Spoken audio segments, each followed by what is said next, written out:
श्यामलम्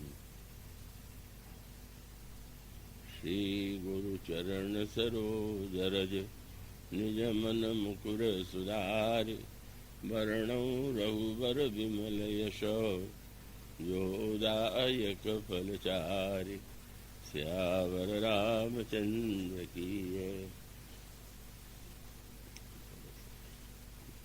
और भक्तिमती देवियों के चरणों में मेरा सादर प्रणाम है।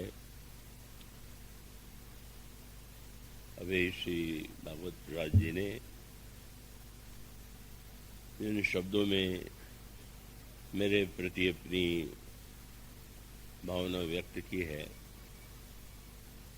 वह स्वाभाविक एक शैली रही है। अपने गुरु के प्रति श्रद्धा व्यक्ति को प्रेरित करती है और इसलिए गुरु ब्रह्मा गुरु विष्णु गुरुदेवो महेश्वर का करके इसकी स्तुति की जाती है। पर यूं कह सकते हैं कि मेरे संबंध की स्तुति मेरे लिए नहीं है, अपितु श्री राम कथा के लिए है।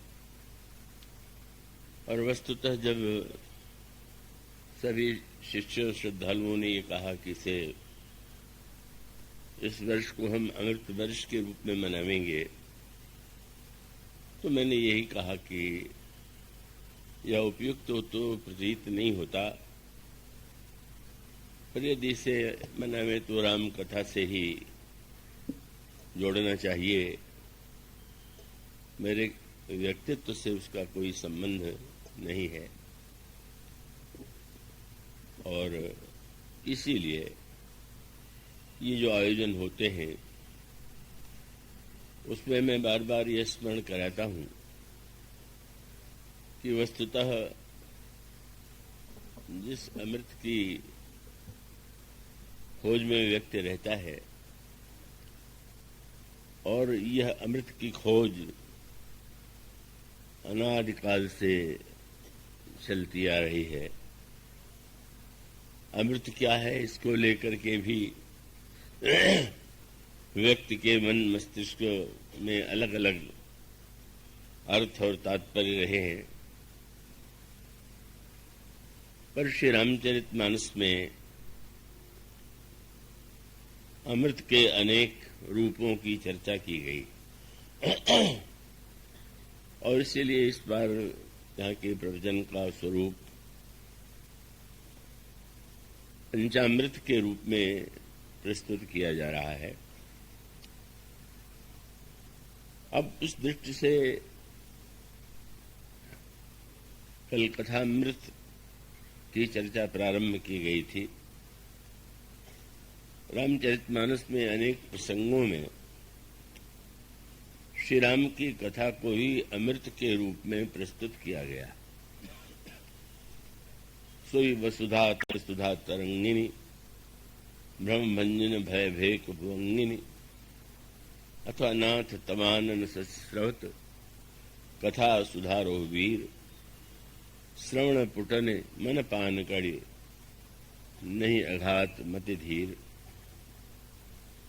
और जगज्जननी सीता भी जब श्री हनुमान जी के मुख से जो उनके सामने नहीं थे, वृक्ष पर पत्ते की आड़ में बैठे हुए जब वे कथा सुनाते हैं तो मैंने उस समय कथा के लिए अमृत शब्द का ही प्रयोग किया और यह कहा कि श्रवणामृत जही कथा सुहाई कही सो प्रगट होत किन भाई। तो जैसा कि कल प्रसंग चल रहा था, शरीर तो व्यक्ति का अमर होता नहीं और अपवाद के रूप में यदि कुछ नाम ग्रंथों में बताए गए हैं तो उसे पढ़ करके भी जो बुद्धिमान व्यक्ति होगा वह शरीर को ही अमर बनाने का प्रयत्न नहीं करेगा। प्रसिद्ध है 7 व्यक्ति चिरजीवी या अमर हैं और उसमें 8वें नाम की भी गणना की गई और उसमें जो नाम गिनाए गए उसमें आप भली प्रकार जानते हैं, पहला नाम अश्वत्थामा का है। अश्वत्थामा बलिर्व्यासो हनुमांश्च विभीषण कृपा परशुरामश्च सप्तैते चिरजीविनः। तो जिन अमर व्यक्तियों का नाम लिया गया उसमें सबसे पहला नाम तो अश्वत्थामा का है। पर अश्वत्थामा के चरित्र पर आप यदि दृष्टि डालें तो ऐसा लगता है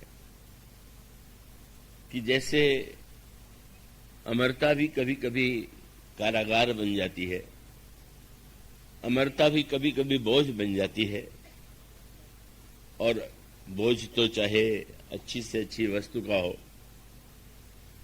किसी व्यक्ति को सिर पर सोने का बोझ उठाने के लिए कहा जाए तो सोना कितना भी मूल्यवान क्यों न हो, पर अगर उससे बोझ के रूप में ढोना हो तो व्यक्ति की गर्दन टूट जाएगी, उसे फेंके बिना नहीं रहेगा। तो यह जो अमरता का दुर्भाग्यपूर्ण पक्ष है वह अश्वत्थामा के चरित्र के माध्यम से हमारे सामने आता है। अश्वत्थामा महाभारत के बाद भी जीवित रहा और अब भी है। और ऐसे भी लोग हैं जो कहते हैं कि अश्वत्थामा से वे मिले हैं, तो इस पर कोई विवाद की आवश्यकता नहीं है। पर उसका जो जीवन है कितना अभिशप्त है, कितना कष्टमय।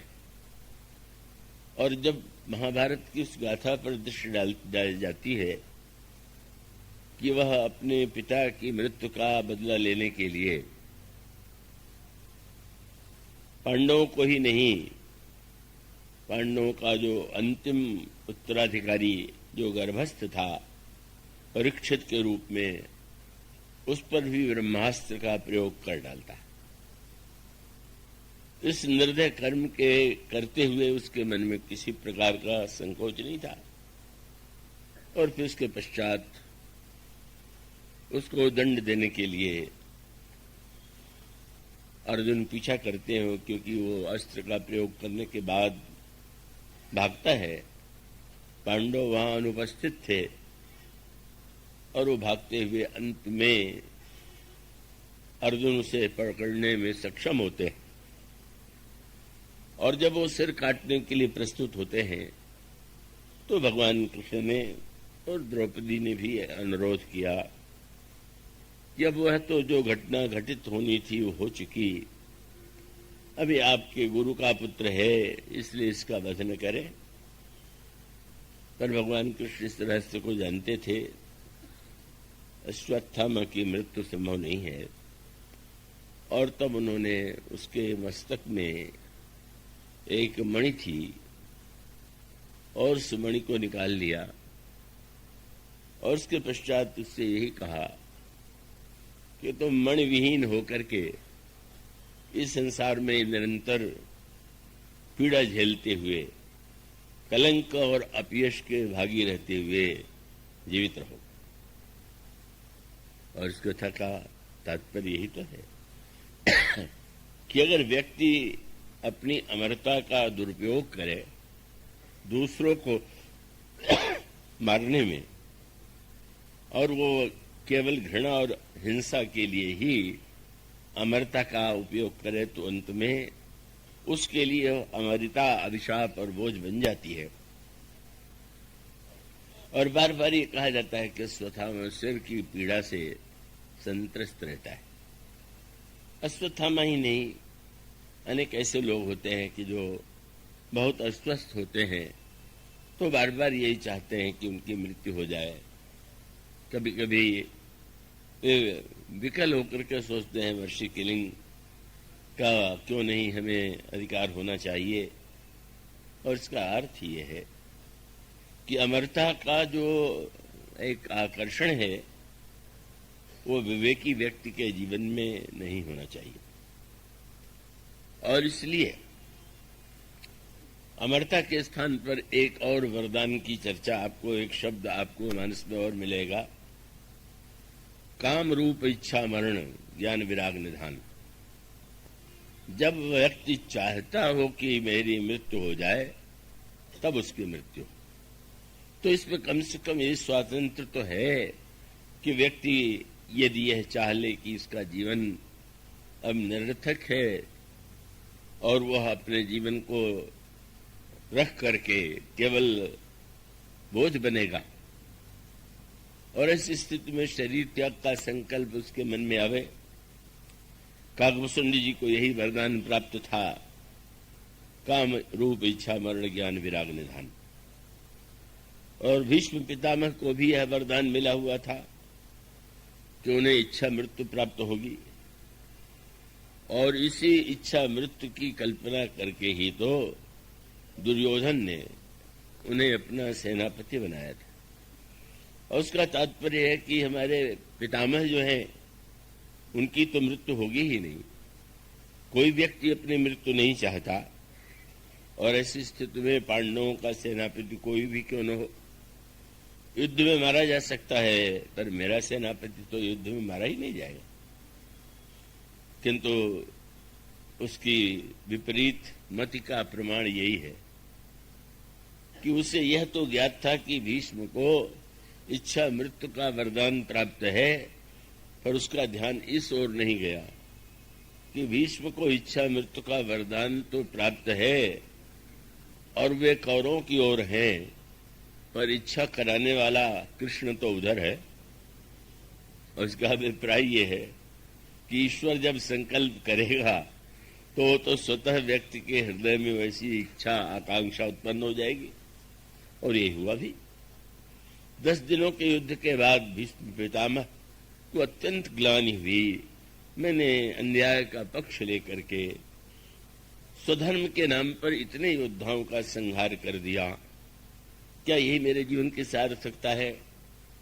और तब उनमें मृत्यु की आकांक्षा जागृत होती है। उसके बाद ही वे अर्जुन के बाणों से घायल होकर के गिर पड़ते हैं सरसैया पर, और कई महीने के पश्चात अपने शरीर का त्याग करते हैं जब सूर्य उत्तरायण हो जाता है। तो ये सारी गाथाएं यह संकेत करती हैं कि शरीर से अमर हो जाना, ये चाहे जितना आकर्षक सद प्रतीत होता हो, लेकिन गहराई से विचार करने पर, इतिहास को देखने पर व्यक्ति को उसकी निरर्थकता का बोध होता है। इसलिए मानो जिस अमृत के द्वारा हमें केवल शरीर की अमरता प्राप्त न हो, अपितु हमारे जीवन में जिस अमरता की आवश्यकता है, अमृत का जो सदुपयोग होना चाहिए, और उसके माध्यम से हम अपने जीवन को जब धन्य बना लेते हैं, तब मानो वह अमरता वास्तविक अमरता है। अब उसको जरा एक दूसरे संदर्भ में आप ध्यान से सुने और समझेंगे कि जैसे कोई व्यक्ति जब अत्यंत अस्वस्थ हो जाता है तो समझता है कि हमारा जीवन तो अत्यंत अपने लिए और लोगों के लिए कष्टदायी है, मेरी मृत्यु हो जाए। गोस्वामी जी इसको एक नया अर्थ प्रदान करते हैं। शरीर से अस्वस्थ रहना ही तो अस्वस्थता नहीं है का एक ऐसा, आप गहराई से आपका उसको आपको संकेत मानस के उत्तरकांड में मिलेगा, जहां पर गोस्वामी जी या मानस में काकभूषुंडी जी मन के रोगों का वर्णन करते हैं। शरीर से व्यक्ति स्वस्थ और अस्वस्थ हो सकता है, लेकिन मन की अस्वस्थता का और मन में जो रोग विद्यमान है उसका एक सांकेतिक वर्णन भूषुंडी जी के द्वारा गरुड़ को सुनाया गया, और उसमें बड़े विस्तार से, जैसे आयुर्वेद में शरीर के रोगों के संदर्भ में कफ वात पित्त को महत्व दिया गया, और वे यह मान के चलते हैं कि ये जो कफ वात पित्त है जब संतुलित मात्रा में शरीर में रहते हैं तो व्यक्ति स्वस्थ रहता है, और जब ये तीनों असंतुलित हो जाते हैं तो व्यक्ति रोगी हो जाता है। गरुड़ जी से काकभूषुंडी जी ने उसी पद्धति से मन के रोगों का वर्णन किया, और मन के रोगों का वर्णन करते हुए आप उन पंक्तियों को ध्यान से पढ़ना चाहिए। ऐसे प्रसंग में पढ़ने की लोगों की रुचि बहुत नहीं होती है, पर वो मानस का तो अंतिम रहस्यपूर्ण तत्व ज्ञान है, जिसमें वे बताते हैं मन के रोग कैसे उत्पन्न होते हैं। और तब आपको पंक्ति मिलेगी, मोह सकल व्याधिन कर मूला, तहिते पुण्य उपजहि बहु सूला। मोह जो है वही समस्त व्याधियों की जड़ है। तो महर्षि चरक ने, जो आयुर्वेद के प्रणेता आचार्य हैं, उन्होंने भी एक शब्द प्रस्तुत किया। उनका संसार में जितने व्यक्ति रोगी होते हैं सबके मूल में प्रज्ञा अपराध होता है।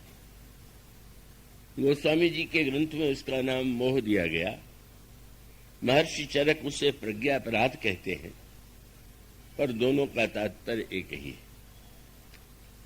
प्रज्ञा अपराध का तात्पर्य यह है कि जो आप जानते हैं, समझते हैं, और जानते हुए समझते हुए भी जब जीवन में उससे भिन्न आचरण करते हैं तो मानो आपने अपनी ही प्रज्ञा के प्रति अपराध किया, आपने अपने जाने हुए सत्य के प्रति अपराध किया। कुपथ्य का तात्पर्य क्या? अधिकांश लोग जानते हैं कि यह वस्तु कुपथ्य है, ये खाने से ये रोग होता है, ये होता है, पर इतना होते हुए भी वो कुपथ्य करते हुए दिखाई देते हैं। और जब रामचरितमानस में गोस्वामी जी कहते हैं मोह शकल बांधन कर मूला, तो मोह का तात्पर्य क्या है? साधारणतः लोग समझते हैं मोह का तात्पर्य अज्ञान। ऐसा नहीं, ज्ञान और अज्ञान परस्पर भिन्न है। पर मोह की अगर व्याख्या की जाए तो मोह शब्द की उपयुक्त व्याख्या यही है कि सब कुछ जानते हुए भी जिसके व्यवहार में उसके विपरीत आचरण है, वह व्यक्ति ही मानो मोहग्रस्त है। और इसी की व्याख्या करने के लिए गोस्वामी जी ने दाहौली रामायण के एक दोहे में दृष्टांत सेमर के फूल का दिया। आपने देखा होगा सेमल के वृक्ष में जो पत्ते और पुष्प होते हैं वो बड़े आकर्षक होते हैं। फूल बिल्कुल लाल लाल देख करके ऐसा लगता है कि ये तो बड़ा ही सुंदर फूल है। दोहली रामायण में गोस्वामी जी ने कहा कि तोतों ने जब उस वृक्ष में फल देखे या उस सेमल की रूई को ही, सेमल के पुष्प को उन्होंने फल मान लिया, तो वो बड़े उत्साह से उस फूल पर टूटे। अब जिस समय चौचल आया तो वहां तो कुछ रस नहीं है, रूही सामने आ गई। तो गोस्वामी जी दाहौली रामायण में कहते हैं कि अब यही लगता है कि शायद ऐसी भूल वे नहीं दोहराएंगे। पर आश्चर्य है, फिर से थोड़ी देर बाद वही तोते और फिर से उसी प्रकार की भूल दोहरा रहे थे और बार बार उसमें से रुई निकल रही थी, लेकिन उन्होंने अपनी प्रक्रिया में कोई परिवर्तन नहीं किया। वो बसंत के महीने में फूल लगे थे, बसंत ऋतु समाप्त हो गई। गोस्वामी जी को लगा कि अब 2 महीने तक बसंत में इन्होंने इस सत्य को समझ लिया, शायद अगले बसंत में ऐसी भूल नहीं करेंगे। लेकिन अगले बसंत में जब उन्होंने देखा कि वही सेमल के वृक्ष, वही सेमल का वृक्ष, वही पुष्प और वही तोते फिर से वही भूल दोहरा रहे हैं, तो उन्होंने दोहावली में जो दोहा लिखा वो यही था, सोई सेमर सोई सुआ सेवत बहुरी बसंत। क्या है ये? तुलसी महिमा मोह की समझ सराहत संत। संतों से पूछा गया मोह क्या? बोले यही है, चाहे जितनी बार अनुभव करे पर वही भूल बार बार दोहराना, ये तोतों की प्रकृति नहीं है। तोते तो पक्षी होते हैं जो बड़े बुद्धिमान कहे जाने वाले व्यक्ति हैं। हम सबके जीवन में भी उसी प्रकार की भूल बार बार दिखाई देती। तो इसलिए मानो मूल अभिप्राय यही है, सूत्र यही है कि कम से कम अपने जाने हुए सत्य का हम समादर तो करें, उसको जीवन में उतारने का प्रयत्न तो करें। इसलिए गोस्वामी जी ने जो ये वाक्य लिखा कि मोह सकल व्याधिन कर मूला, तो बड़ा सार्थक शब्द है। और उसके पश्चात उन्होंने आयुर्वेद की पद्धति से मन के रोगों का वर्णन करते हुए कहा कि जैसे कफ वात पित्त होता है, इसी प्रकार से मनुष्य के मन में भी ये तीन हैं, काम क्रोध लोभ। और उनका वाक्य काम वात कफ लोभ अपारा, क्रोध पित्त नित छाती जारा, प्रीति करें जो तीनों भाई, उपजय सन्निपात दुखदाई, अहंकार अति दुखद मरुआ, दम्म कपट मद मान न हरुआ, तृष्णा उदर वृद्धि अति बारी, त्रिविध ईसना तरुण जारी, ज्वर जुग विधि मस्तर अविवेका, कह लगी कहूं कुरोग अनेका। और तब उन्होंने कहा एक व्याधि बस नर मरे। एक रोग प्रबल होता है तो मनुष्य की मृत्यु हो जाती है, और ये असाधि बहुव्याधि और पीड़ ही संतत जीव कह, सो किम लहई समाधि। ये व्यक्ति इतना प्रयत्न करते हुए भी इतना अशांत क्यों, बेचैन क्यों? और उन्होंने यही कहा कि यह जो व्यक्ति के अंतःकरण के काम क्रोध लोभ हैं, और जब वे असंतुलित हो जाते हैं तो संतुलित मात्रा में जीवन में काम की भी आवश्यकता है, क्रोध और लोभ की भी आवश्यकता है। सारा समाज, सारा जीवन इन तीनों के द्वारा संचालित होता है। लेकिन जब इनमें से कोई भी असंतुलित हो जाएगा, चाहे वो काम हो, चाहे क्रोध हो, चाहे लोभ हो, तो वो स्वयं व्यक्ति के लिए और समाज के लिए भी घातक सिद्ध होगा। श्री रामचरितमानस में पात्रों के चरित्र के माध्यम से यह बताने की चेष्टा की गई कि जिन्हें हम बुरा कहते हैं, पापी कहते हैं, तो उनके जीवन में तो ये तीनों ही असंतुलित मात्रा में रहते हैं। काम क्रोध लोभ तीनों की असंतुलित मात्रा रहती है। और आयुर्वेद में जब तीनों ये कुपित हो जाएं तो व्यक्ति को सन्निपात हो जाता है, ऐसा एक आयुर्वेद की मान्यता, धारणा है। अब रावण के जीवन में तो आप ये पाएंगे कि जिस समय अंगद रावण की सभा में जाते हैं तो बातचीत में रावण चाहे जो कुछ बोल रहा है, ये आयुर्वेद में ये माना गया है कि जब त्रिदोष कुपित हों तो व्यक्ति को सन्निपात होता है। और सन्निपात में यदि वो स्थिति आ जाए कि मनुष्य का मस्तिष्क जो है ऐसी स्थिति में आ जाए कि वो एक उसकी क्षमता मिट जाए और वो व्यक्ति चाहे जो बकने लगे, तो वो बड़ा कठिन लक्षण है और उसके बचने की संभावना नहीं। तो अंगद ने रावण की बात सुनकर के ये कहा कि हनुमान जी ने आकर के तुम्हारे विषय में सुना तो दिया था, लेकिन तुम जिस तरह से इसके बाद भी हनुमान जी ने तुम्हारे विकारों को दूर करने की चेष्टा किया, पर इसके बाद भी जब तुम बोले चले जा रहे हो तो मैं समझ गया कि तुम्हें सन्निपात हो गया। सन्निपात जल्पस दुर्वादा, और उसका परिणाम क्या होगा? बोले भय से कालवश फल मनुजादा, अब तुम्हारी मृत्यु संभावी। तो काम क्रोध लोभ का संतुलन तीनों रावण के जीवन में है। महान सुंदरियों को लंका में संग्रहित करना, अपना उपभोग्य बनाना, और इसके लिए बल का प्रयोग करते हुए देव यक्ष गंधर्व नर किन्नर राजकुमारी जीतवरी निज बाहुबल वर सुंदरी बहुनारी।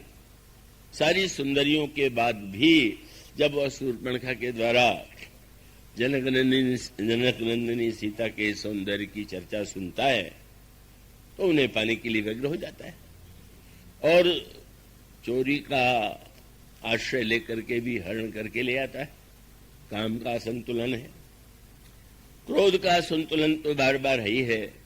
विभीषण जैसे भाई साधु स्वभाव के व्यक्ति जब उसे समझाने की चेष्टा करते हैं तो चरण प्रहार करके मम पूर्वसी तपसिन पर प्रीति सठ मिली जाई तेने कहू नीति। यानी क्रोध में जो व्यक्ति बिल्कुल स्नेह से, श्रद्धा, आदर से समझाने की चेष्टा कर रहा है, उसका क्रोध इतना प्रबल है कि वो उन पर भी चरण प्रहार करता है।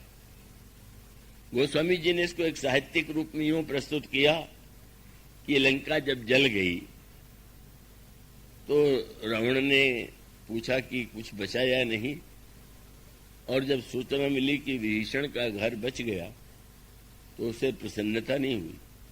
अच्छा, सारी लंका जल गई, इसकी बच गई? तो गोस्वामी जी कहते हैं कि उसने निर्णय किया कि उस आग से तो विभीषण बच गया था, पर अब इसको अपने क्रोध की आग से मैं जलाए बिना नहीं मानूंगा। गोस्वामी जी का काव्य में रूपक है, वो दोहा आपने पढ़ना चाहिए। क्या उसमें कहा, रावण क्रोध अनल निज श्वास समीर प्रचंड, लेकिन जलने के स्थान पर भगवान राम ने जरत विभीषण राख्यो देने राज अखंड। भगवान ने रावण की क्रोधाग्नि से विभीषण को जलने से बचाया। तो जो इसका क्रोध इतना संतुलित हो, काम इतना संतुलित हो, और लोभ की पराकाष्ठा। स्वर्णमयी लंका पर उसके बड़े भाई का राज्य था, उसे छीन लिया। कुबेर के पास अगर पुष्पक विमान है तो एक बार कुबेर पर धावा, पुष्पक जान जीत ले आवा। मानो जब व्यक्ति में काम, क्रोध, लोभ, इन तीनों में से एक भी असंतुलित हो तो भी व्यक्ति अस्वस्थ हो जाता है, और अगर तीनों ही व्यक्ति के जीवन में हो तो वो विनाश की दिशा में अपने आप को ढकेल ही रहा। पर गोस्वामी जी ने यह भी बताने की चेष्टा किया कि कभी कभी अच्छे व्यक्ति भी, जैसे एक व्यक्ति निरंतर कुपथ्य करता है और रोग बना रहता है, और एक व्यक्ति वैसे है कि साधारणतया का वह पथ्य का ही सेवन करता है, पर जब वह भी किसी असंतुलन या कुपथ्य का आश्रय लेगा तो वो व्यक्ति भी अस्वस्थ हो जाएगा। और इसलिए मानस में जो अच्छे पात्र हैं उनके जीवन में भी इन रोगों में से किसी न किसी रोग के आने की बात बताई गई। अगर नारद जी के जीवन में अहंकार का उदय हो जाता है, चाहे वो 2 दिन 4 दिन के लिए हुआ हो, लेकिन उसका परिणाम तो बड़ा कष्टकारक उनके लिए सिद्ध होगा। ये अवश्य है कि जैसे योग्य वैद्य के मिल जाने पर नष्ट हो जाता है रोग, उसी प्रकार से नारद जी के जीवन में अगर असंतुलन आया और वो अहंग्रस्त हुए और बाद में अन्य विकारों का उदय हुआ, तो आप अंत में यही तो पाते हैं कि नारद जी स्वस्थ हो गए। अन्य पात्रों के विषय में मानो यहां तक कि जिन्हें हम 24 अवतारों में से एक अवतार मानते हैं, जो वंदनीय है, पूजनीय है, उन परशुराम जी महाराज के द्वारा, वो भी तो राम थे। जिस राम राज्य की चर्चा की गई, परशुराम जी महाराज का जन्म तो इन श्री राम से पहले हुआ, और वह परशुराम जी महाराज बहुत बड़े व्यक्ति थे। भगवान के आवेशावतार के रूप में तो 24 अवतारों में उनकी गणना की ही गई, और इसके साथ साथ अगर व्यवहारिक अर्थों में भी देखें तो उनके जीवन में तो ऐसा लगता है कि काम की वृत्ति नहीं है। उन्होंने किसी सौंदर्य की ओर आंख उठा के देखा होता, ऐसा नहीं आता। उनमें लोभ की वृत्ति भी नहीं दिखाई देती है, क्योंकि विजय प्राप्त करने के बाद भी वे सिंहासन पर नहीं बैठे। लेकिन गोस्वामी जी तो पात्रों के संवाद के द्वारा कुछ सूत्र हम सबको देते। जब परशुराम जी और भगवान राम का संवाद धनुष टूटने के बाद होता है, तो परशुराम जी ने श्री राम से कहा कि तुम मुझसे युद्ध करो। उन्होंने कहा महाराज, युद्ध न करना चाहे तो कोई दूसरा विकल्प है क्या? तो उन्होंने यही कहा कि बस उसका एक ही उपाय है कि करु परितोष मोर संग्रामा और नाहित छाणु कहाऊ रामा। बस आज से केवल राम नाम मेरा रहेगा। तुम्हें किसने यह नाम दे दिया? क्या तुम इस नाम के योग्य हो? इसलिए आज से तुम्हें स्वीकार कर लो कि तुम्हारा नाम राम नहीं रहेगा। तो परशुराम जी महाराज में बड़ी महानता है, बड़े गुण है, और उनको मानो व्यंग्यात्मक रूप से उनका तात्पर्य ये था, एक राम तुम हो जिसमें काम भी है, धनुष तोड़ करके विवाह करने आए हो, और तुम में लोभ भी होगा ही, क्योंकि तुम राजा के पुत्र के रूप में ये तो धारणा होगी ही कि भविष्य में अयोध्या के सिंहासन पर तुम बैठोगे। और ऐसा भी नहीं है कि तुम में क्रोध न हो, तुमने ताड़का आदि का संहार तो किया ही है। तो मैं एक ऐसा व्यक्ति जो इन विकारों से परे है, और तुम ऐसे कि जिसमें ये दोष है, क्या राम नाम उसका होना चाहिए? भगवान श्री राम ने तो विनम्रता से यही कहा कि अगर झगड़ा नाम कहो तो फिर भी तो आपका नाम बड़ा ही है। क्यों? बोले राम मात्र लघु नाम हमारा और परस सहित बड़ नाम तुम्हारा। मैं तो केवल राम हूं और आप तो परशुराम हैं। तो महाराज, नाम की दृष्टि से तो आपकी तुलना में मैं अत्यंत छोटा हूं।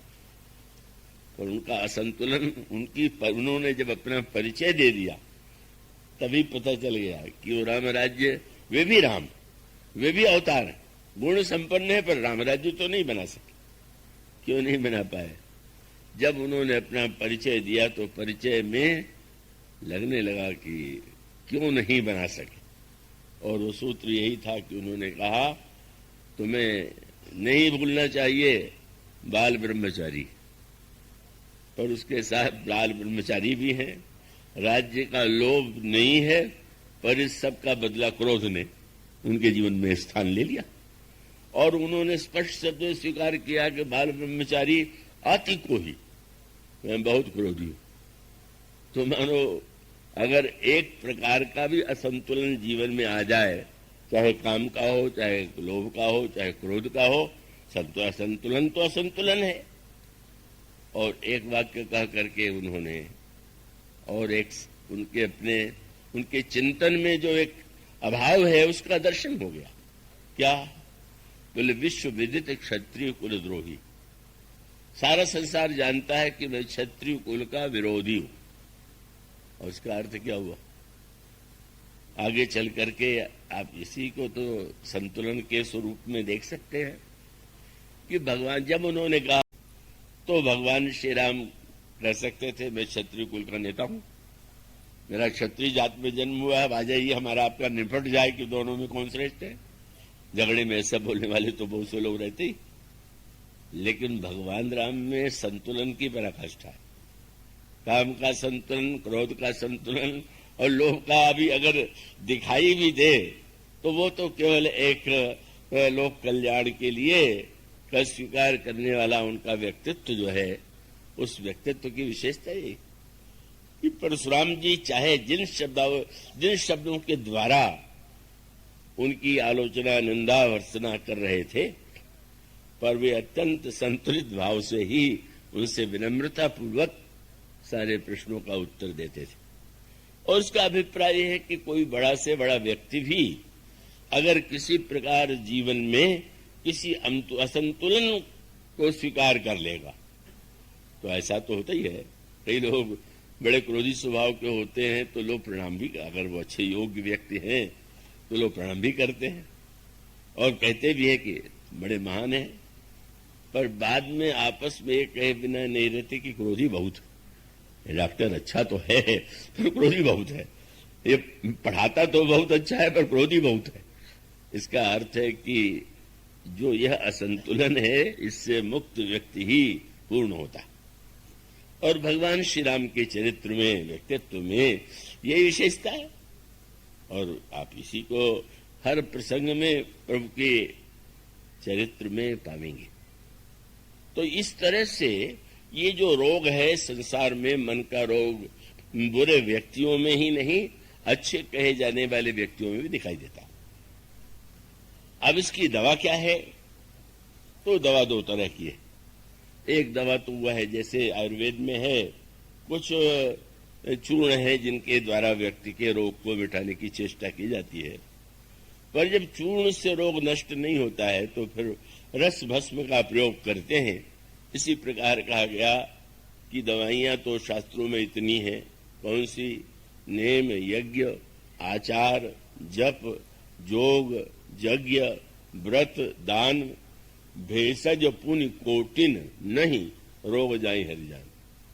दवाइयां तो बहुत हैं पर रोग मिटता नहीं, और रोग दबता भी है। तो एक रोग दबता है तो दूसरा रोग बढ़ जाता है।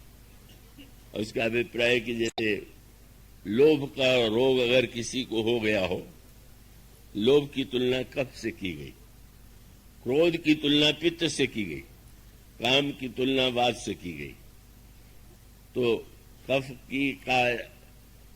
कफ जो है मनुष्य के शरीर में जब बढ़ जाए और छाती में वो जकड़ जाए तो व्यक्ति को कितना कष्ट होता है। इसी प्रकार से गोस्वामी जी ने कहा लोभ बहुत बढ़ जाए तो समझ लो कि इसका हृदय जकड़ गया। तो और जकड़ने का उपाय क्या है?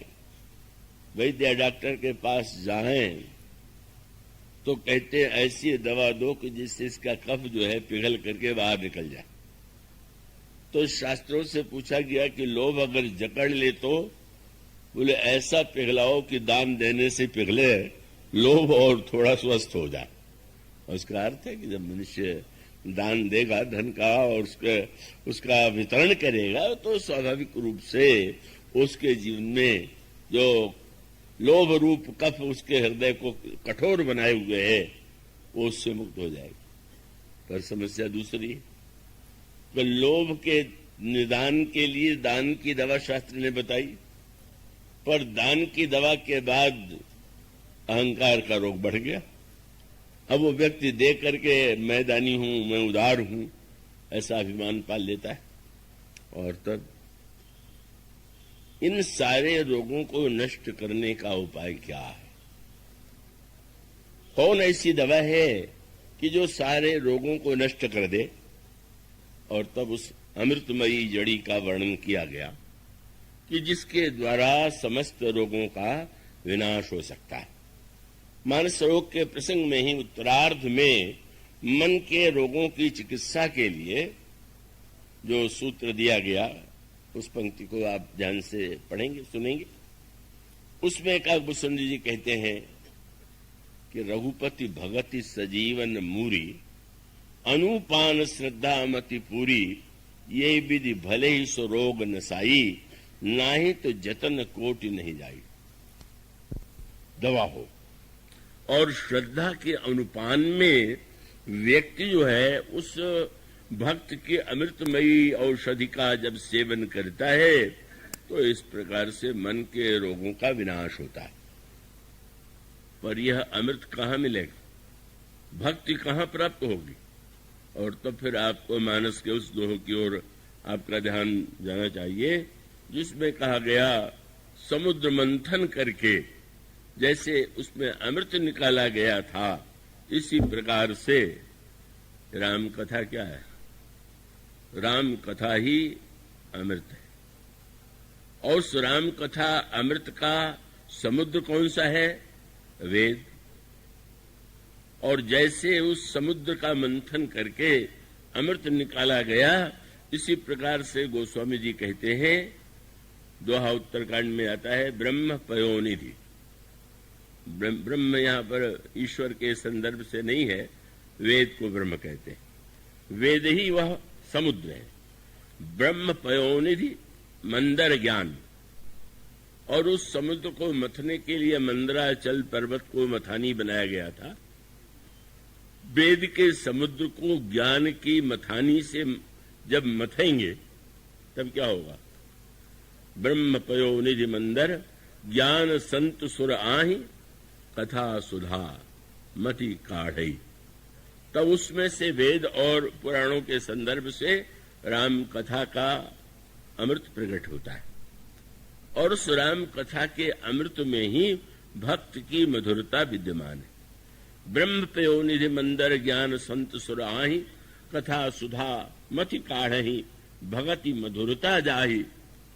मानो उसका अभिप्राय है कि मनुष्य के मन के रोगों को दूर करने में यदि कोई सक्षम औषधि है, अमृत है, औषधि है, तो वह राम कथा है। और अगर सही सही रूप में राम कथा कही जाए, राम कथा सुनी जाए, और जैसे कोई औषधि बता दे, पर औषधि के बाद भी तो औषधि को लेना तो जिसको दिया गया उसी का कार्य है।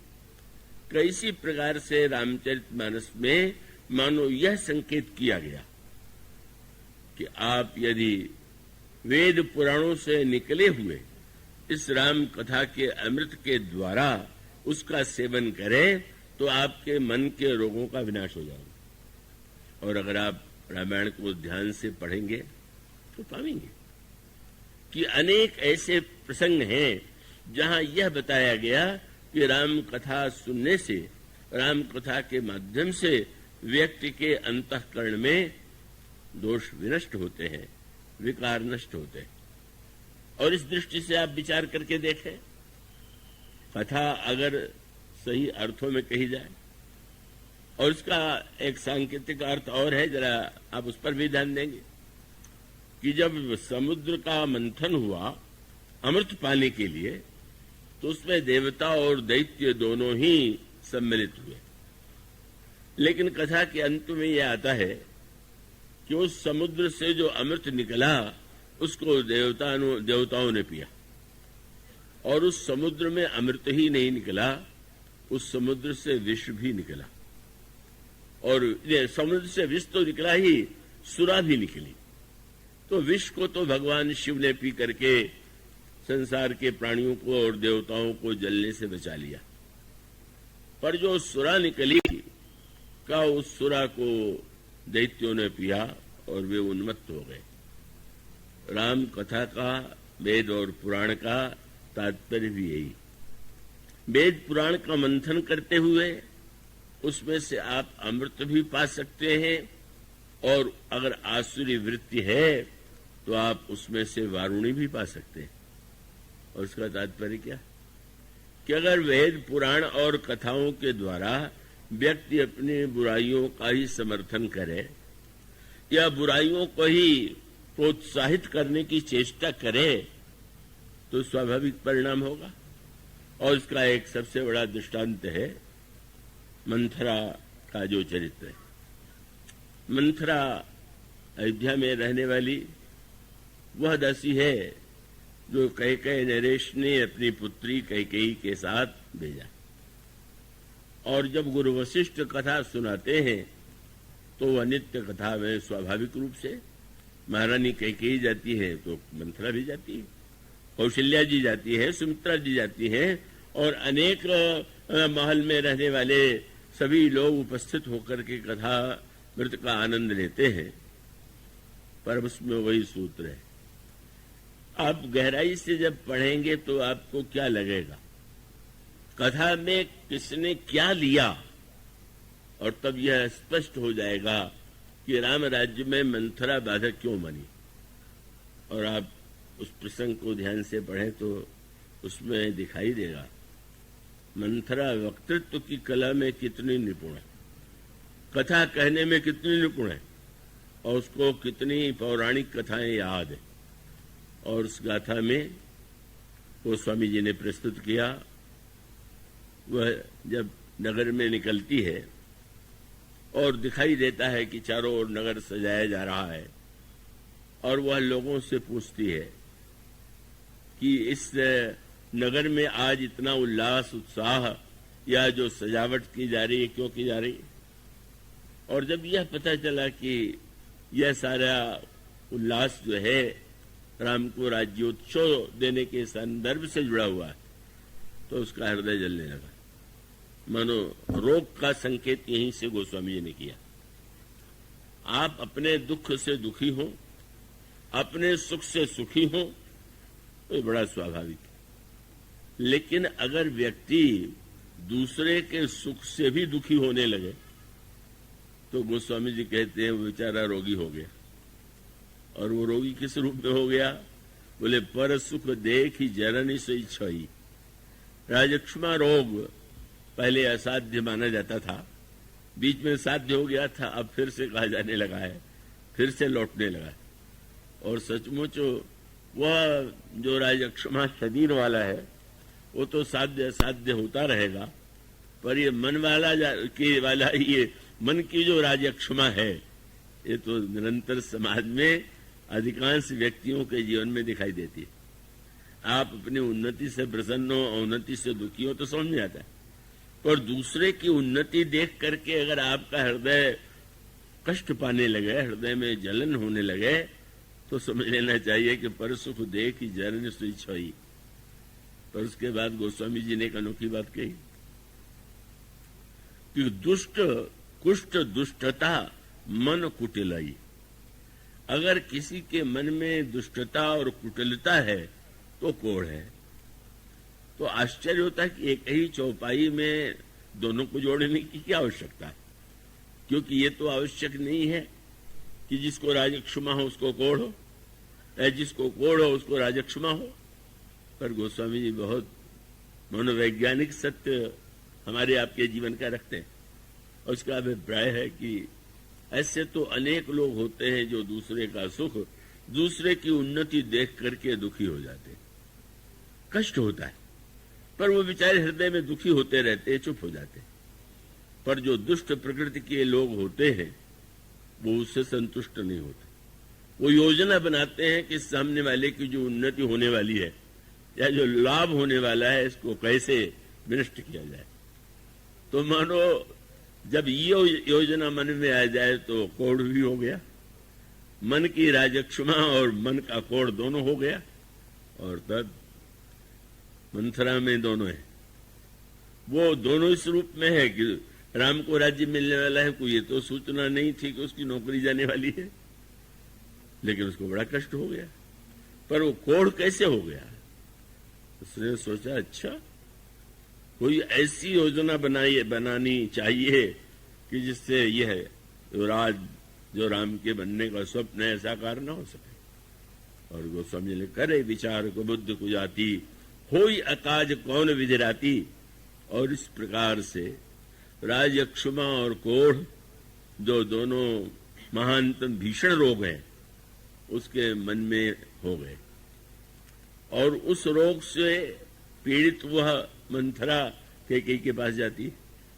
अब कोढ़ के लिए भी वह छूत का रोग माना जाता है, और राजक्षमा भी वो भी छूत का रोग है। यद्यपि ये अंतर है कि शरीर के रोगों में कुछ रोग छूत के हैं और कुछ रोग छूत के नहीं, पर ये मन का जो रोग है वो तो जितना है सब छूत का है। मन के रोगी के पास बैठिए, उसकी बातें सुनिए, बस थोड़ी देर में वो सारे कीटाणु, सारा रोग आप में बैठाए बिना नहीं रहेंगे। और यही हुआ, मंथरा वह रोग लेकर के महारानी कैकेयी के पास गई, और लगा महारानी कैकेयी तो बड़ी स्वस्थ है। उसने नाटक किया, थोड़ा आंसू बहाते हुए, बड़ा व्याकुलता दुख की मुद्रा बनाए हुए। कैकेयी जी ने देखा, पूछा क्या बात है, और वो विनोद में उन्होंने कहा कि दीन लखन सिख असमन मोरे। लगता है लक्ष्मण जी ने कुछ शिक्षा तुम्हें दी। लक्ष्मण जी जानते थे कि इसकी प्रकृति में षड्यंत्र का और झगड़ा लगाने का स्वभाव है, तो समय समय पर थोड़ा सा शासन रखते थे। तो उन्होंने हंस करके यही कहा कि लक्ष्मण जी ने कुछ आज भी शिक्षा दे दिया क्या? अब उसने जो भाषण दिया, रामायण में भाषण कला में जितने अद्वितीय हैं उसमें मंथरा किसी से कम नहीं, और अन्य कोई वक्ता उसके वक्तृत्व की तुलना नहीं कर सकता। और उसने तुरंत जो प्रारंभ किया, बड़ा एक ऐसा ग्रंथ है कि जो मनुष्य के मन को, मन की समस्याओं को और उसके समाधान को प्रस्तुत कर देता है। और ये जो काम क्रोध लोभ है, इसमें गोस्वामी जी ने यह संकेत किया कि काम के साथ सौंदर्य और क्रोध के साथ कठोर शब्द, पर एक उस दोहे में वाक्य आता है कि क्रोध ये शब्द है क्या, बोले लोभ के इच्छा दम्भ बल। लोभ के साथ उसके दो बल है क्या, बोले जहां पर लोभ होगा वहां इच्छा तो होगी, लेकिन इच्छा होने के साथ दम्भ और जुड़ जाता है। और दम्भ माने जो बात नहीं है उसको दिखाने की चेष्टा। तो मंथरा की कला क्या है कि उसने ये कहा, जो दंभी लोभी होता है वो हमेशा ये सिद्ध करने की चेष्टा करता है कि उसका कोई स्वार्थ नहीं, वो तो जो कुछ कर रहा है उसमें उसकी कोई चिंता ही नहीं।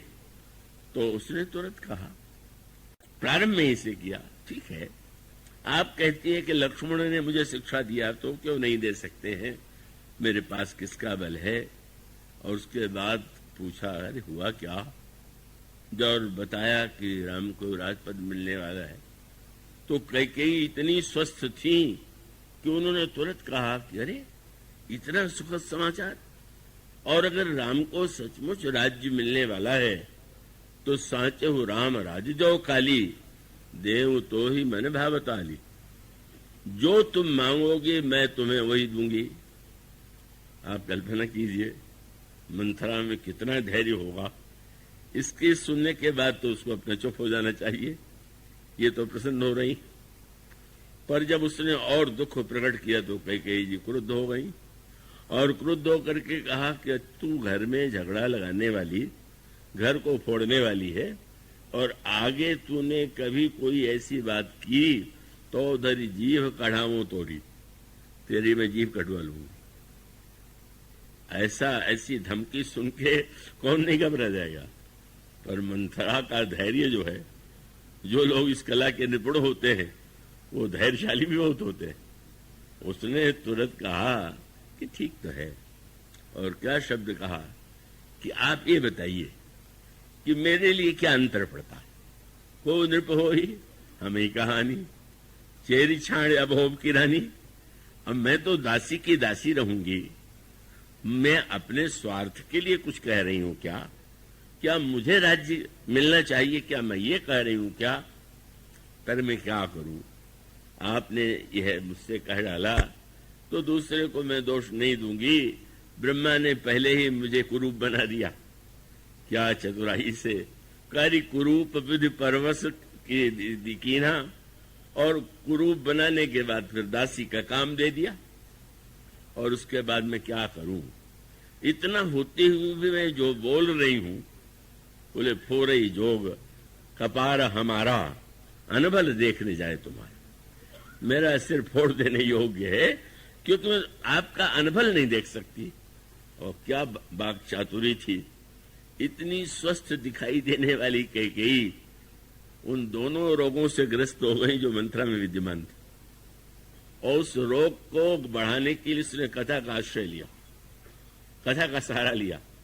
और कथा के लिए भी उसने कहा, गोस्वामी जी ने कहा कि उसने एक नहीं न जाने कितने दृष्टांत जो है, न जाने कितनी कथाएं पुराण से कैकेयी जी को सुना दिया। स्मरण शक्ति बड़ी तीव्र थी। जो लोग इस कला के निपुण होते हैं उनकी स्मरण शक्ति भी कम पैनी नहीं होती। गोस्वामी जी ने कहा कथा तो बहुत कल्याणकारी है, पर गोस्वामी जी कहते हैं कि उसने सारी कथाओं में से वही कथा चुन लिया जिन कथाओं में सौतों का सौतों से झगड़ा हुआ। ये गोस्वामी जी यही शब्द लिखते हैं, कहे से और दृष्टांत क्या दिया, कद्रु विनत ही दीन दुख तुम ही कौशला देव, भरत वंद गृह से ही है लखन राम के नेम। जानती हो कश्यप की दो पत्नियां थी, कद्रु और विनता। तो तुम तो हो विनता और कौशल्या है ये कद्रु। और तुम जानते हो कि जैसे क्या कद्रु ने अंत में जब यह अनुभव किया कि मुझे श्रेष्ठ पद नहीं प्राप्त हो सकता है, तो उन्होंने अपने पुत्रों के द्वारा ऐसा छल किया कि अंत में कौशल्या को दासी अंत में का विनता को दासी बनना पड़ा। तो तुम तो विनता के समान महान विनम्र हो।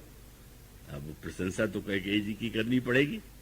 और उसके साथ साथ षड्यंत्र हो रहा है।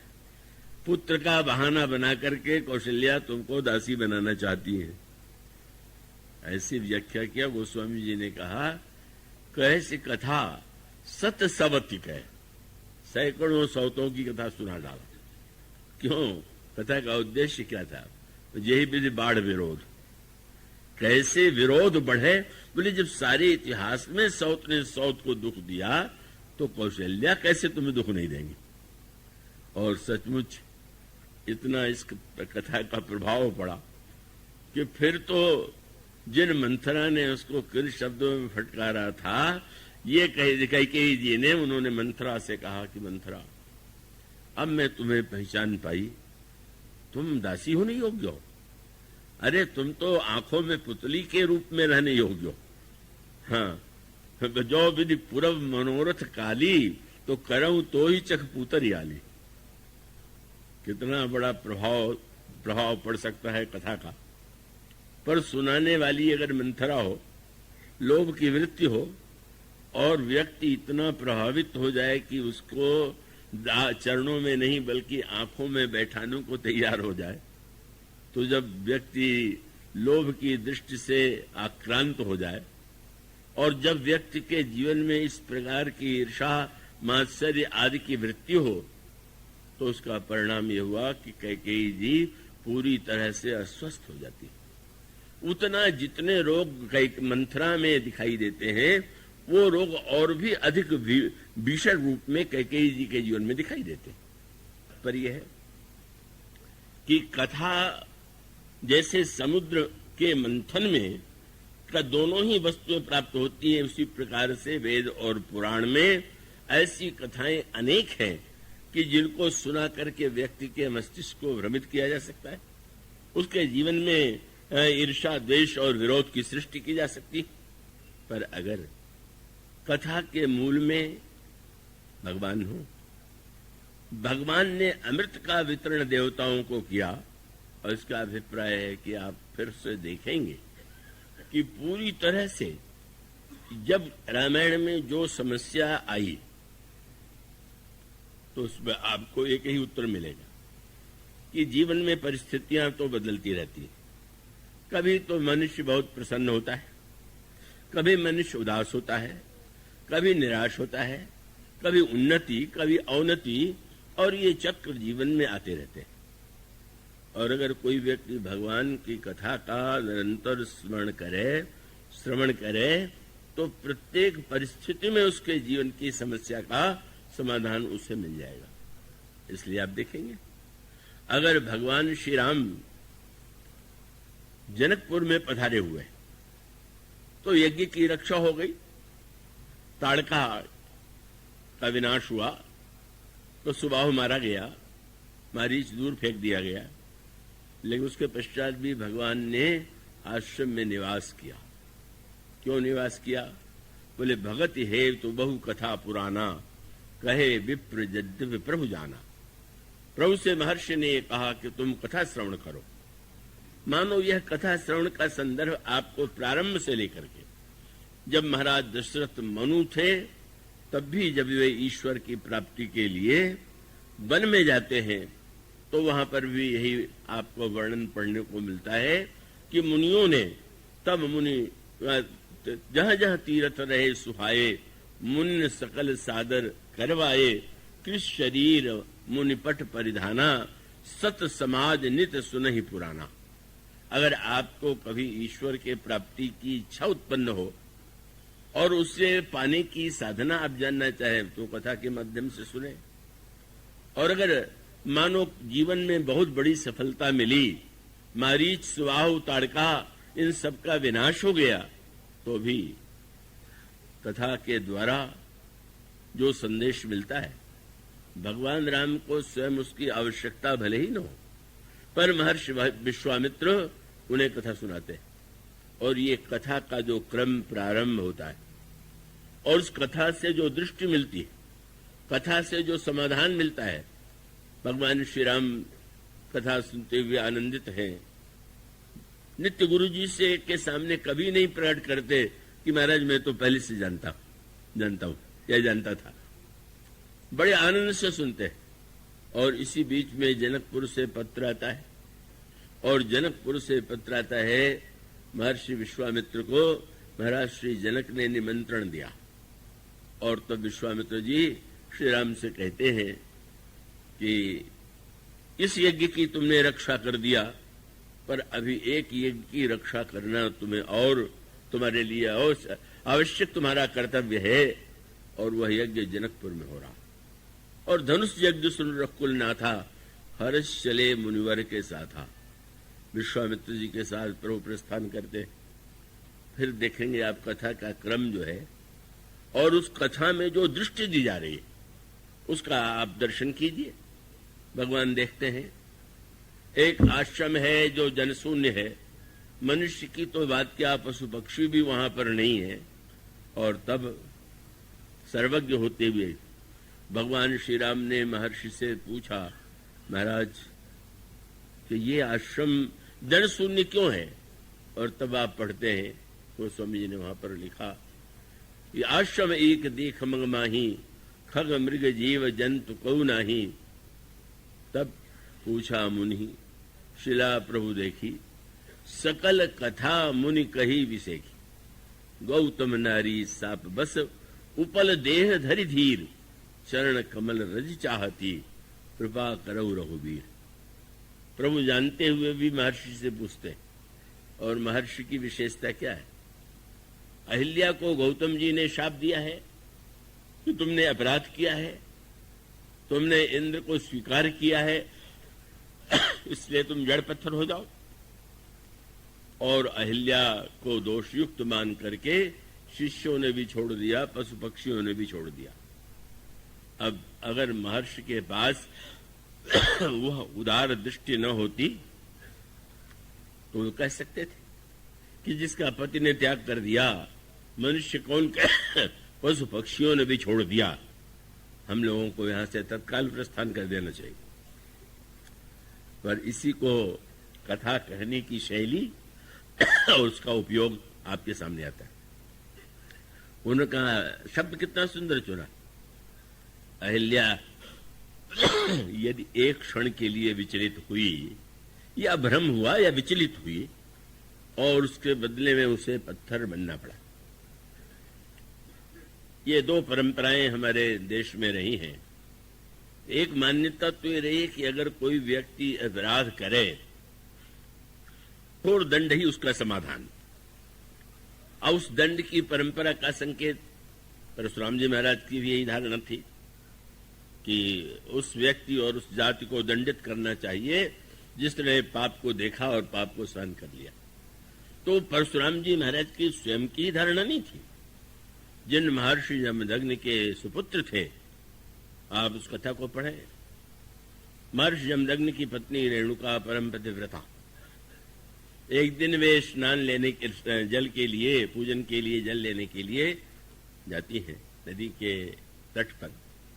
और वहां गंधर्व विहार कर रहे थे, क्रीड़ा कर रहे थे। वो दृश्य उन्हें कुछ प्रिय लगा और उससे देखने में विलंब हो गया। और विलंब होने के पश्चात जब लौट करके आई तो महर्षि जमदग्नि ने पूछा, तुम्हें इतना विलंब क्यों हुआ? रेणुका ने कुछ नहीं छिपाया और तब ये कहा कि तुमने इतना घोर अपराध किया। तुमने भले ही शरीर से नहीं पर नेत्र से देखा तो, और उसका प्रभाव तो तुम्हारे मन पर पड़ा ही होगा। और तब उन्होंने अपने बड़े पुत्र को आदेश दिया, इसका सिर काट लो। पुत्र ने कहा कि मां का सिर तो मैं नहीं काट पाऊंगा। फिर दूसरे से कहा, तीसरे से कहा, तीनों पुत्रों ने जब स्वीकार कर दिया तो सबसे छोटे परशुराम जी उनसे कहा कि पुत्र, तुम न केवल रेणुका का सिर काट लो, अपितु जो 3 तुम्हारे भाई हैं उन्होंने मेरी आज्ञा का उल्लंघन किया, उनका भी सिर काट लो। तो उनका अर्थ यही था, इसने अपराध किया, दृश्य श्रृंगार का देखा और देखने के बाद मैंने दंड देने के लिए कहा तो उन्होंने दंड नहीं दिया। अब कितना कठोर निर्णय था। परशुराम जी महाराज ने वहां तो बहुत ही चतुराई का कार्य किया, मान तो लिया प्रजा जी की बात, और माँ का भी सिर काट लिया और भाइयों का भी सिर काट लिया। लक्ष्मण जी ने व्यंग कर दिया था, माता पिता ही उर्ण भय नीके, आपकी तो पद्धति अनोखी है। पर यह अवश्य था कि जब प्रसन्न हो गए कि तुमने बड़ा मेरी आज्ञा का पालन करके महान कार्य किया, तुम कोई वरदान मांगो। तो परशुराम जी ने कहा कि महाराज ये माँ भी जीवित हो जाए और भाई भी जीवित हो जाए। और उसके साथ साथ कहा कि ये वरदान और दे दीजिए कि इनको ये याद न रहे कि मैंने मारा था इन्हें, क्योंकि ये याद रहेगा तो जीवन भर वे भूलेंगे नहीं कि अच्छा इसने मेरा सिर काटा था। मानो ये सोचने की एक पद्धति कि नहीं, शरीर से नहीं, अगर मन से भी कोई बुराई हो गई और उसको क्षमा किया गया तो बुराई बढ़ेगी, इसलिए मन से भी बुराई हो तो उससे दंड दो। एक चिंतन का ये भी पक्ष था। परशुराम जी महाराज जब एक व्यक्ति के अपराध का दंड सारी जाति को देने लगे तो वही चिंतन की धारा। अब दूसरी चिंतन की धारा यहां है, अहिल्या के लिए महर्षि विश्वामित्र ने जो कथा सुनाई अहिल्या की, उसका अंत कहां किया? महाराज कितनी ये धैर्यशाली है। अब पत्थर तो धैर्यशाली ही होगा, पत्थर कोई चलता फिरता थोड़ी। लेकिन महर्षि ने कहा कि महाराज एक क्षण के लिए डिग गई तो उसको इतना बड़ा दंड मिला और इतने वर्ष से अडिग है, तो ये तो आपकी कृपा की सबसे उपयुक्त पात्र है। वो स्वामी ने कहा आज्ञा देते हैं, गौतम नारी शाप बस उपल देह धरि धीर, चरण कमर रिज चाहती कृपा करो रघुवीर। उदारता का, कृपा का इसको चैतन्य कीजिए। एक क्षण की किसी भूल के लिए किसी व्यक्ति को कठोर दंड देना, ये तो कोई न्याय नहीं। मानो जो दो धाराएं चिंतन की समाज में प्रचलित हैं, उसका ये संकेत, और वो सारा विस्तार तो यही है कि एक कथा का क्रम का भगवान श्री राम जनकपुर पधारे, पर कथा बंद नहीं होती, कथा नित्य श्रवण करते। गोस्वामी जी कहते हैं कि महर्षि जो है नित्य भगवान श्री राम को जब वो भोजन करके विश्राम करते हैं, विश्राम के पहले आप कथा श्रवण कराते हैं।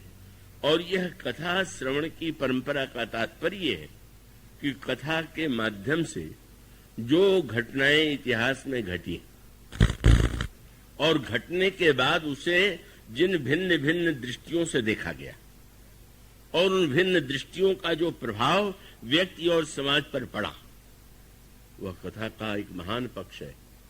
आप उस दृष्टि से विचार करके देखें तो वह कथा का पक्ष आपको निरंतर भगवान श्री राम के चरित्र में, भगवान राम तो मानो अपने चरित्र के माध्यम से ही समाज को जो समाधान देते हैं, और आप फिर वो पाएंगे, यहाँ तो विजय है, यहाँ तो मंगल है, यहाँ तो कल्याण है, सब कुछ है।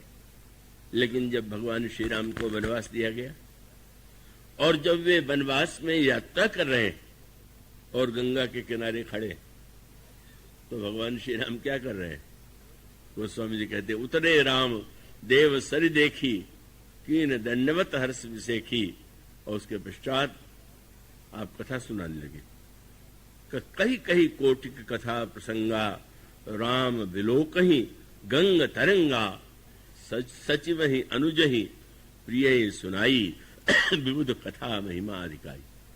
मानो भगवान श्री राम यह प्रेरणा देते हैं कि व्यक्ति को त्याग से विचलित नहीं होना चाहिए। भगीरथ यदि लोक कल्याण के लिए गंगा को अवतरित करते हैं तो गंगा की सारी कथाओं को सुनाने का उद्देश्य क्या है कि उसको सुन करके व्यक्ति के अंतःकरण में और उन कथाओं से जुड़ी हुई जो गाथाएं और उन कथाओं के माध्यम से जो उपदेश दिया गया, भगीरथ की कथा के संदर्भ में, या भगवान शिव ने जैसे धारण किया, या जैसे ब्रह्मा के कमंडल में गंगा आई, ये मानो सारी कथाएं जो हैं प्रेरक हैं, कल्याणकारी हैं। और आप वह भी पढ़ते हैं कि जब भगवान राम वन में निवास करते हैं तो भी जब केवट ने श्री भरत को दिखाया तो यही दिखाया। तब केवट ऊंचे चढ़ाई, केहू भरत सन भुजा उठाई। और वृक्ष का वर्णन करने के बाद ये कहा कि बट छाया वेदिका बनाई, सिय निज पान सरोज सुहाई। उस विशाल वेदिका पर क्या होता है? अरे जहां बैठी मुनिगण सहित नित्य राम सुजान, सुनहि कथा इतिहास प्रभु आगम निगम पुराण। प्रत्येक परिस्थिति में भगवान श्री राम के चरित्र में आपको कथा जुड़ी हुई, कथा का प्रभाव, कथा का उद्देश्य आपको दृष्टिगोचर होगा। और यदि उसके पश्चात जब अपने उस अवसर पर जब जनक नंदिनी के वियोग की लीला, और वियोग की लीला के पश्चात भी भगवान राम का वह क्रम कभी समाप्त नहीं होता। कब जनक नंदिनी के हरण के बाद प्रभु जो है उनकी खोज करते हुए अंत में पंपा सर पर जब बैठे जाकर के, तो गोस्वामी जी क्या लिखते हैं? बैठे परम प्रसन्न कृपाला, प्रभु शांत और प्रसन्न भाव से बैठ गए। और उस समय क्या समय का उपयोग कर रहे हैं? बोले कहत अनुजसन कथा रसाला। चाहे संयोग हो तो कथा, वियोग हो तो कथा, विजय हो तो कथा, मिल रहा हो तो कथा, त्याग हो तो कथा। और श्री वही साधन सर्वत्र चलता गया। हनुमान जी से मिलन हुआ, तो हनुमान जी के मिलन में भी जब प्रभु से ने अपना परिचय दिया, तो हनुमान जी से यही कहा कि आपन चरित्र कहा मैं गाई, कहो विप्र जी कथा बुझाई। आप बड़े अच्छे कथावाचक लग रहे हैं, आप जरा अपनी कथा सुनाइए। और आपने देखा कितना आपको प्रभावशाली कथा थी कि अंत में प्रभु को उस कथा से प्रभावित किया और अपने कंधे पर बैठा लिया और जाकर के फिर मित्रता कराई। तो मित्रता का आधार क्या है? पावक उसमें गोस्वामी ने लिखा, तब हनुमंत उभय दिशे की सब कथा सुना। कथा ही सबसे बड़ा माध्यम है। श्री राम और सुग्रीव मित्रता के लिए दोनों का चरित्र सुना करके पावक साखी जोरी करी, दीढ़ी जोरी प्रीति दृढ़ाई। लक्ष्मण राम चरित्र सब भाखा। मानो हर प्रसंग में मैत्री है तो कथा की आवश्यकता है। मानो जीवन के हर क्षण में कथा परम अवलंबन देने वाली। और बाली का वध हो गया, सुग्रीव को राज्य मिल गया, पर सुग्रीव भोगों में भूल गए कि भगवान श्री राम के प्रिया जनक नंदिनी का मुझे पता लगाना है। और वहां प्रभु ने वहां क्रोध का अभिनय किया। और यह हनुमान जी यहाँ पवन सुत हृदय विचारा, राम काज सुग्रीव विशारा, निकट जाई चरणन सिरनावा। अस्त्र के द्वारा तो डराया जाता है, लेकिन डराने का कार्य प्रभु ने लक्ष्मण जी को सौंपा था। पहले तो कहा कि जिस बाण से बाली को मारा था उसी बाण से बाली को मारेंगे, लेकिन जब एक शब्द प्रभु ने जोड़ दिया कि कल मारेंगे, तो लक्ष्मण जी चौंक पड़े, क्योंकि प्रभु ने कहा जय सायक मारा मैं बाली, तेईस रहतो मूड कहाँ काली। तो बाण तो पास में ही है, वो बाण है तर्कस में है, तो मारने के लिए कल क्यों कह रहे हैं? प्रभु का मानो संकेत ये है कि जब क्रोध आवे तो निर्णय कल पर डाल दीजिए। अच्छे विचार आवे तो तुरंत उसको क्रियान्वित कीजिए, पर क्रोध आवे तो सोच लीजिए अच्छा कल देखेंगे। मानो प्रभु का यह वाक्य सुनकर के लक्ष्मण जी को लगा कि प्रभु तो स्वभाव से ही कोमल हैं, अपराधी को दंड मिलना चाहिए। और कहा कि महाराज तो आप क्यों कष्ट करेंगे, मैं जाता हूं और सुग्रीव को वध कर देता हूं। अब प्रभु को डर लगने लगा, सचमुच न मार डालना, मैंने मारने के लिए नहीं कहा। अरे मैं तो यही सोचता था कि वो बाली के मरने पर निर्भय होकर मुझे भूल गया, तो तुम जाओ और उसको डराना, और ऐसा भी मत डराना कि कहीं दूर भाग जाए, क्योंकि भगोड़ा भी बहुत। ऐसा डराना कि वो यही चला आवे। तब अनुजय समझावा, रघुपति करुणा सीव, और भय दिखाई ले आवहु, तात सखा सुग्रीव। लक्ष्मण जी ने धनुष पर बाण चढ़ा लिया।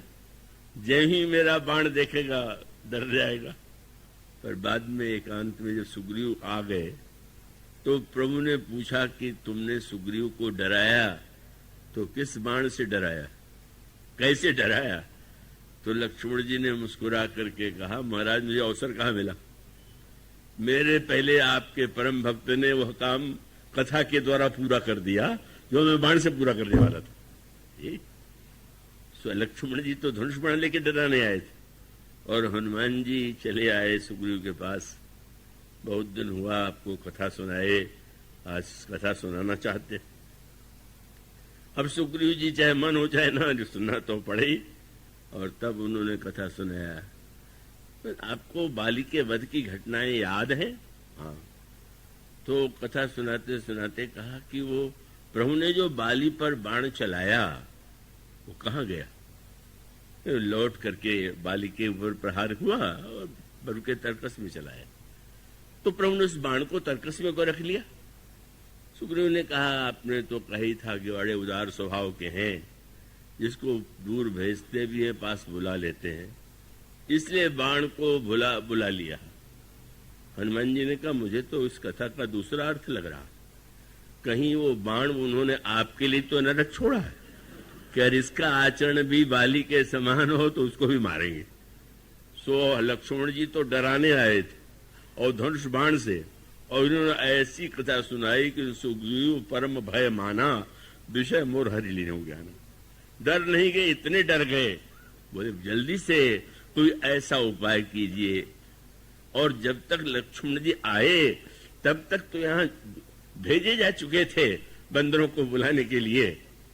हनुमान जी तो बल और विक्रम से ही नहीं, कथा के द्वारा ही उनके हृदय को ऐसा बना देते हैं कि सेवा में सल हो जाते हैं।